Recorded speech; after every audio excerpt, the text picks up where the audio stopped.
Flacco getting it done in the trenches and then doing a terrific job analyzing tonight's game. Very well done, my friend. We say our first hello and good day to Skip Bayless on my left.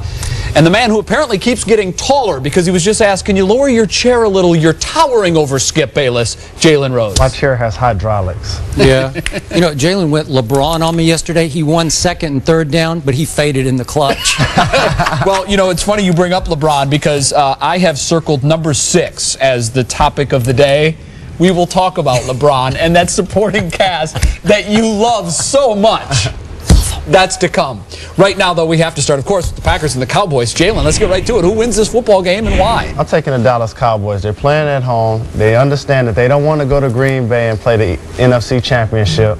They have a better running game. They have more balance. Obviously, it's going to be a high-scoring game. Brett Favre is 0-8. He has a lot of things to be motivated. 2 10-1 teams. It's going to be a great matchup. Unfortunately, I can't watch it because my hotel doesn't have the NFL Network, but I'm picking the Cowboys. Well, you can come to ESPN. We have plenty of TVs. By the way, an asterisk next to that response. You are a Cowboys fan. Absolutely. Jalen, this is killing me because I want so badly to disagree on this, and I can't because I got one hand tied behind my back, just like my Green Bay Packers are going to have tonight, because I hate to talk about injuries, but I'm pretty sure that they're going to be down 5 defensive starters because I don't trust that Charles Woodson and Baja Biamila will be able to play, even though they're game-time decisions. And even if they try, you know and I know they are going to be limited. So Tony Romeo's fairy tale season continues. Can he get any breaks or any bounces? Because he's going to get about 5 breaks tonight going against this defense. Now, I will say this.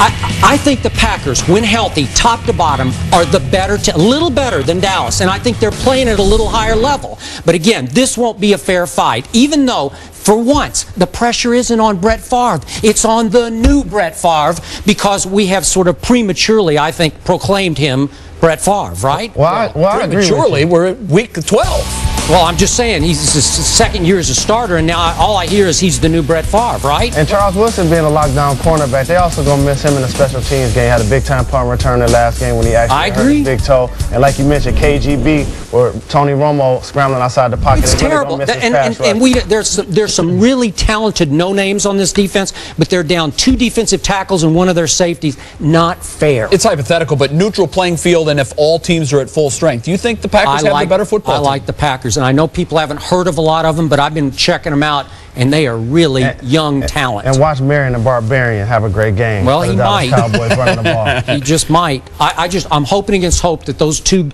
that the corner and the pass rusher can play, but I don't think they will, so I'm going Dallas 35-28. But this is a great matchup. You got to love it. Yeah, and it should be a high-scoring football game.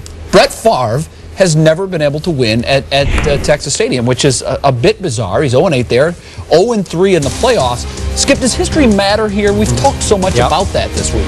Here's the point and the irony of this question, the 0-8 question. The new Brett Favre isn't Tony Romeo, it's Brett Favre, because this guy at age 38, when every other great quarterback hit the wall, has reinvented himself to the point, I think he's having his best season ever because he's so much more careful and efficient. 2 words I never thought I'd use to describe Brett Favre. Right.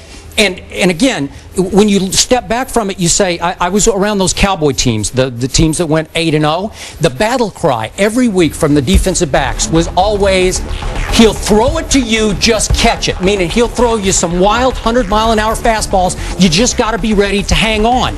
But then you look at the stats and you say, well, he did throw in those 8 losses, 12 touchdown passes to only 8 interceptions. Right. And to my eye, I was at every one of those games.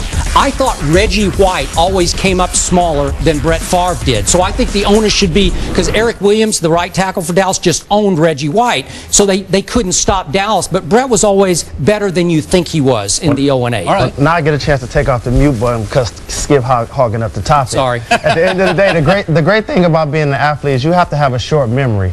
Michael Jordan, you remember him for making great game-winning shots because he forgets all of the ones he misses. And that's the same thing for Brett Favre. He's going to find a way to put all of that behind him, come out, have a tremendous game, but it's really a team game. It's really not all about him. Brett Favre can beat you in a sandlot. He can beat you in Pop Warner. It really doesn't matter. He's not going to be worried about what happened the last 8 games. So those that think, oh, some kind of mystique hanging because he had a bad record coming into this game, that really won't matter. So you think that Brett Favre belongs in the same sentence with Michael Jordan? Absolutely. Great. Thank you. Thank Hall you. of I Famer. agree, Jay. Great. Well, I do Great. too. I do too, It's but a hard lot to of people argue. don't. When you talk about great players of all time in basketball, you're going to mention Michael Jordan. The same is going to be said for the quarterback position. You're going to mention Brett Favre. You could throw him in there with Roger Clemens, too. Reinvigorated at age 38 and seems to be playing his best football. I love Roger Clemens, but he owed the Yankees a rebate for this season. Yeah, I think you're right. Okay. He should sign a check over to New York. Guys, very good start. Thank you very much. That's it for first down. Ahead in second down, are the New England Patriots violating another NFL rule? It appears they are. And we're going to discuss that. And don't forget, at First Take, we value your take. So email us at espnfirsttake@espn.com.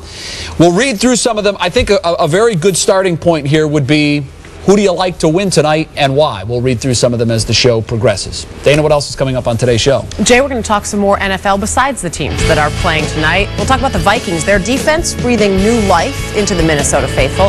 So can the so-called rebirth of the Purple People Eaters land them a wild card spot? We have the inside